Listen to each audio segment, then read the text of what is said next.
बयान बहादुरों ने बढ़ाई पार्टियों की टेंशन, बात नहीं आ रहे नेता। संकट का समय एकजुटता पर सवाल या सियासत का गिरता स्तर। भारत पाकिस्तान में हुई जंग के बीच जब देश भर में सेना के शौर्य की प्रशंसा हो रही है, तब कुछ दलों के नेता यहाँ भी धर्म और जाति की राजनीति करने से बाज नहीं आ रहे हैं। अब इसे भारत का दुर्भाग्य कहें या सियासत का गिरता स्तर। दरअसल बयान बहादुर नेता अपने वोट बैंक को खुश करने के लिए 2 महिला और 1 पुरुष सैन्य अधिकारी के धर्म और जाति का जिक्र कर अपनी सियासी रोटियां सेकने में जुट गए हैं। यही नहीं, ये नेता अपने सियासत के लिए सैन्य अधिकारियों के लिए भी भाषा की मर्यादा को भी तार तार कर रहे हैं। अब मध्य प्रदेश में भाजपा सरकार के मंत्री विजय शाह ने कर्नल सोफिया कुरैशी को लेकर अमर्यादित टिप्पणी की, तो सपा सांसद रामगोपाल यादव ने विंग कमांडर व्योमिका सिंह पर जाति सूचक बयान दे दिया। वे एयर मार्शल भारती की जाति का भी जिक्र करने से भी नहीं चूके।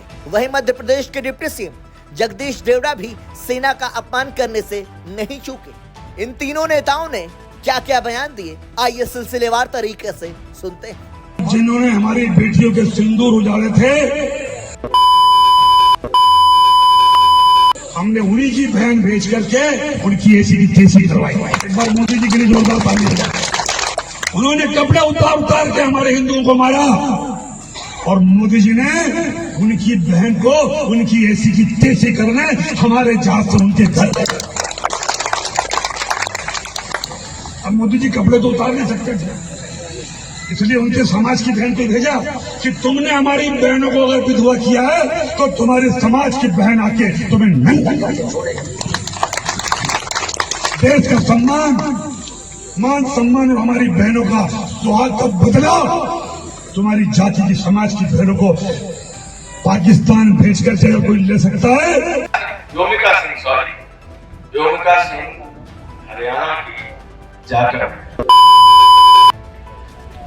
और एयर मार्शल भारती पूर्णिया के यादव हैं। तो तीनों तो पीडीए के थे। एक को मुसलमान समझ के गाली दी, एक को राजपूत समझ के कुछ नहीं किया और भारती के बारे में जानकारी नहीं थी। और यशस्वी प्रधानमंत्री जी को हम धन्यवाद देना चाहेंगे और पूरा देश की वो सेना, वो सैनिक उनके चरणों में नतमस्तक है। उनके चरणों में पूरा देश नतमस्तक है।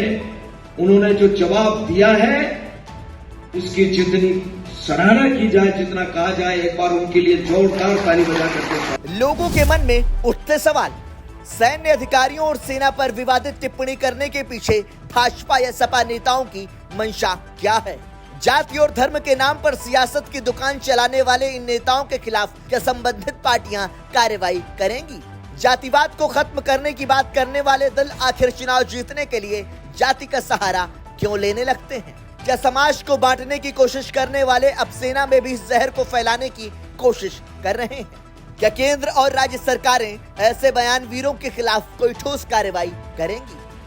दरअसल स्वतंत्रता के बाद से ही इस देश में जाति और धर्म की राजनीति होती रही है, जो आज अपने सबसे खतरनाक स्थिति में पहुंच चुकी है।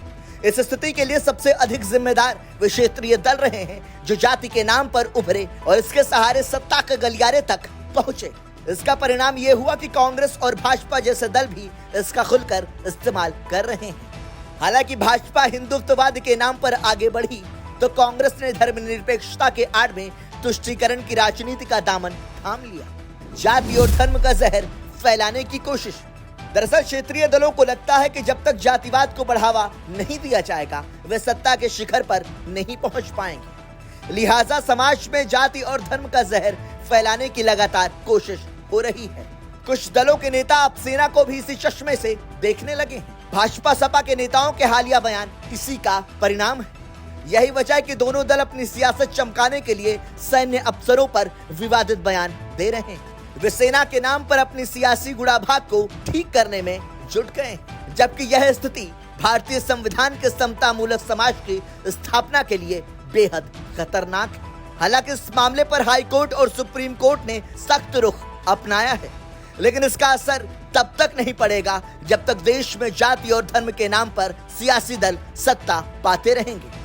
जाहिर है जनता को इसे गंभीरता से लेना होगा और ऐसी राजनीति करने वालों को हाशिए पर भेजना होगा। ब्यूरो रिपोर्ट, संदेश वाहक।